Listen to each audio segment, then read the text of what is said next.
My name is Sarah, and I'm 21 years old. You could say I'm a writer by trade. I have an older brother named Dave, who's 30. He graduated from college and now works for a large company. Our parents died in a car accident when I was in junior high, which led to me becoming depressed and withdrawing from the world. As a result, I couldn't attend high school. However, with medical treatment and my brother's support, I've improved a lot. When our parents passed away, my brother had just started his job. Despite the challenges, he took great care of me and managed all the household responsibilities. I started to help out by cleaning and cooking, gradually returning to a normal life. Now, we live together in the house our parents left us. Since I work from home, I take care of most of the cooking and shopping. Going out for groceries and other errands gives me a nice change of pace. I enjoy cooking, creating menus, and following recipes precisely, so I've become quite good at it. When I was shut in, Dave bought me a laptop and encouraged me to explore the world I didn't know yet.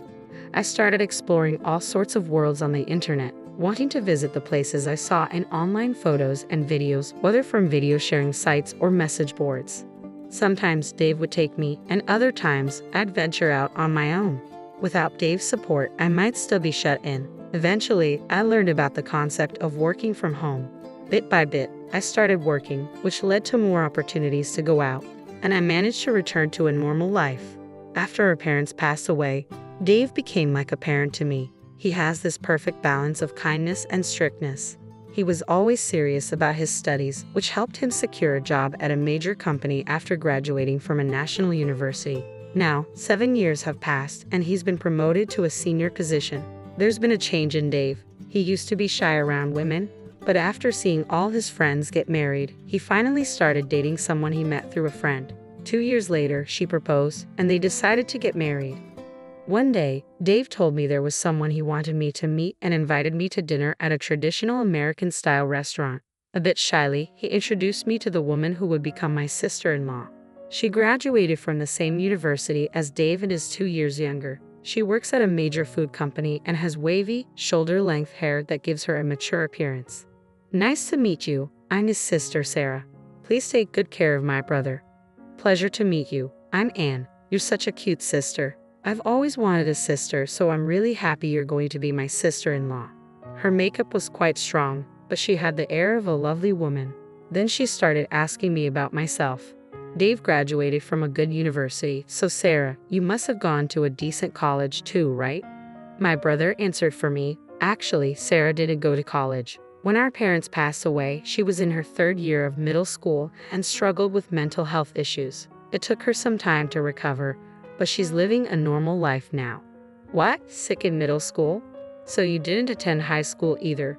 Anne seemed quite surprised and pressed further. I felt I needed to add to my brother's explanation since it was about me.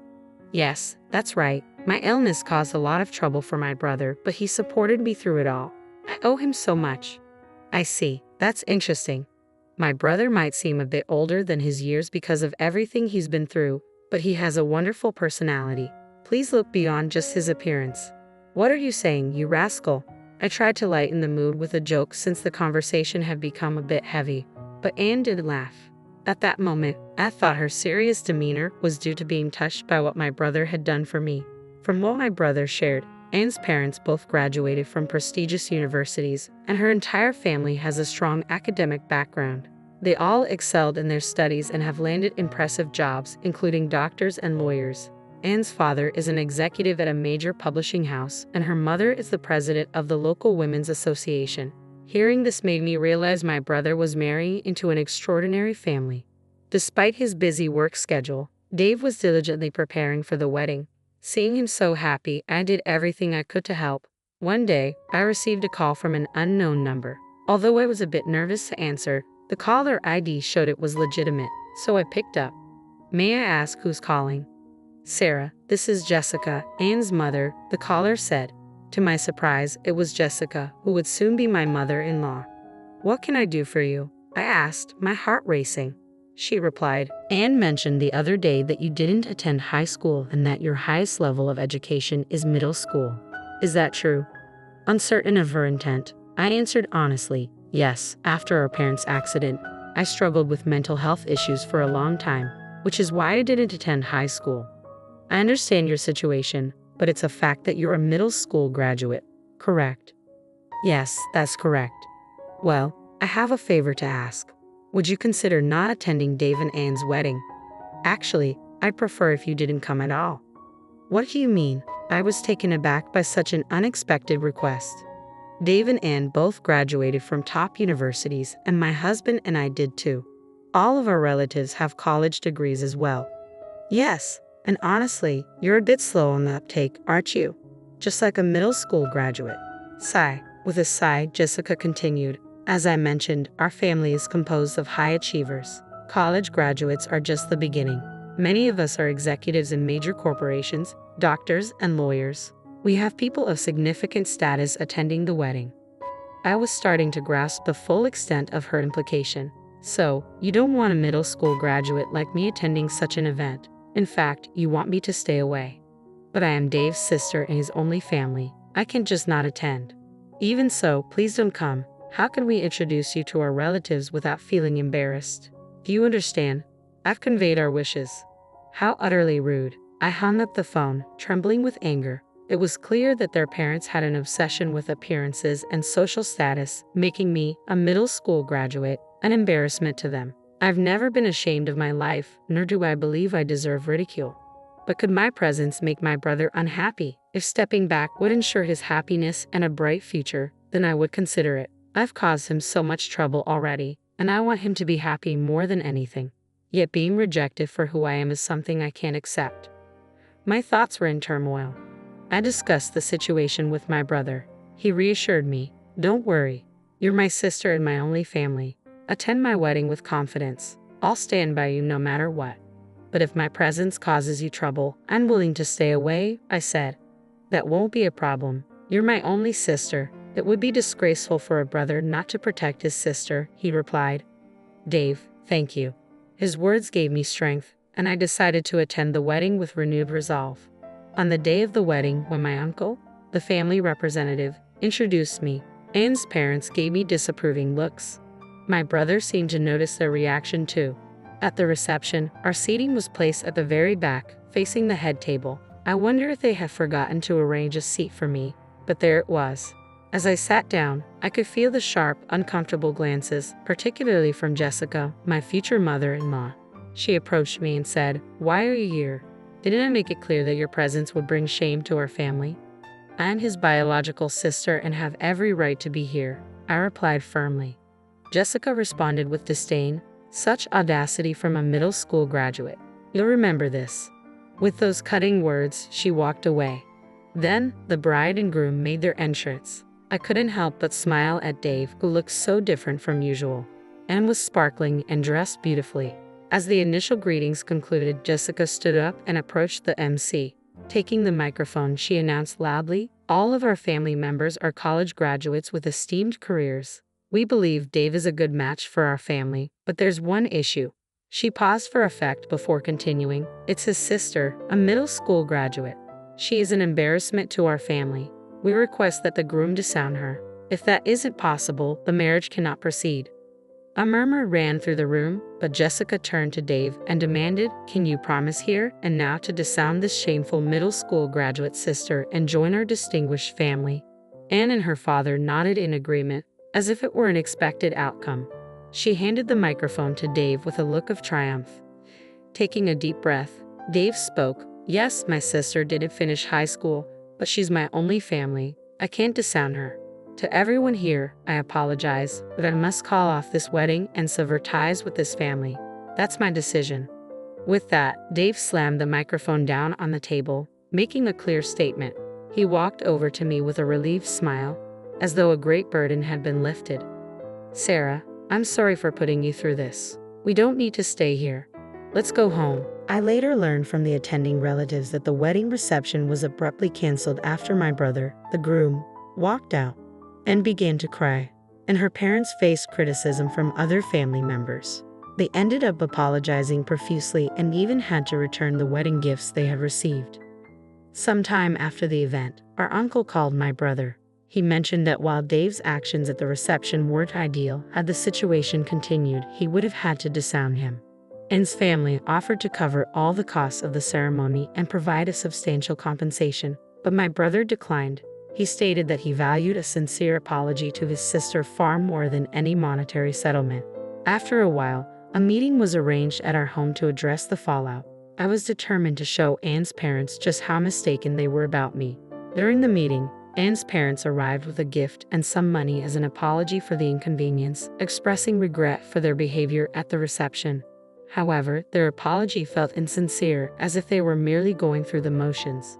Jessica, my former mother-in-law, made it clear that she had no regrets, stating, "We should have done a thorough background check. That would have avoided this whole situation." Her husband, Ethan, added, "Dave should have told us everything about his sister from the beginning.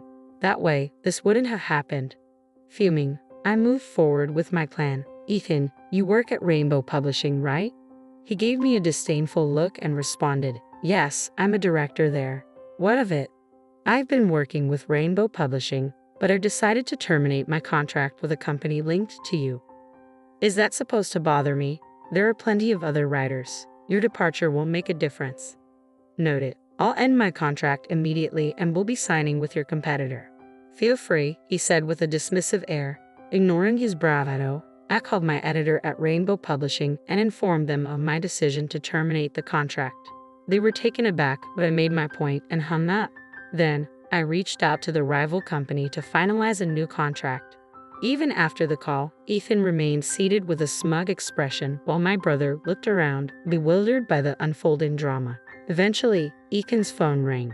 "Hello, yes, this is Ethan." "What? The CEO is on the line? What do you mean?" His face turned ashen as he whispered into the phone. After hanging up, he turned to me, his tone much more subdued, and asked, You're the popular author M. Rowling, aren't you?" "Yes, M. Rowling is my pen name for light novels." "Why do you ask?" "My CEO just informed me that our star author is canceling the contract because of me. He said it's my responsibility and that I might face demotion." "Didn't you just say it was fine?" I replied calmly. "Aren't you the elite? Why would you be embarrassed by someone like me, a mere middle school graduate? I beg you, please reconsider the cancellation." "I'm truly sorry," Ethan pleaded, his demeanor having shifted drastically. Seeing her father's sudden change, Anne asked in disbelief, "Why are you groveling to a middle school graduate like her? She's the flagship author of our publishing house. If she leaves, the damage to our company would be enormous. The CEO said I'm responsible and I could face demotion." "Really? If that happens, we'll be too embarrassed to face our relatives. Please do something." Anne and her parents were in a state of panic, arguing among themselves. "Please reconsider." "No," I said firmly. "The decision is final. Please leave." My brother supported my stance and added, "If that's settled, would you mind leaving now?" My brother and I watched with satisfaction as the three of them left our home, their shoulders slumped in defeat. Once they were gone, Dave turned to me, looking surprised. "So you're a popular author? I had no idea." "I've been using a pen name," I explained with a hint of pride. "I posted a story online last year, and it became quite popular. Rainbow Publishing reached out to me for a contract, and I've been making a good amount of money from it."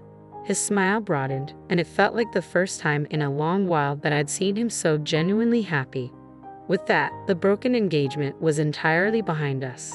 Anne has been searching for a new partner, but the scandal has tarnished her reputation, and no one seems interested in her. She has retreated from public life and even quit her job. Ethan, blamed for the contract cancellation, was demoted to a regular employee and eventually resigned, unable to handle the warehouse work. Jessica faced severe criticism from relatives for her actions at the reception and is no longer regarded as a reputable member of her so-called elite family. I can't help but feel a sense of justice in how things turned out. The publishing house I joined has been incredibly supportive. They even adapted my popular works into comics and are now discussing an anime adaptation. As for Dave, he has put the painful memory of the wedding behind him and is focusing on his career. I look forward to the day when a wonderful person comes into his life. For now, we're enjoying a return to peaceful days. Though I'm still busy writing light novels, I've come to appreciate that this routine brings its own kind of happiness. I'm also planning a trip with my brother, taking along portraits of our late parents to honor their memory.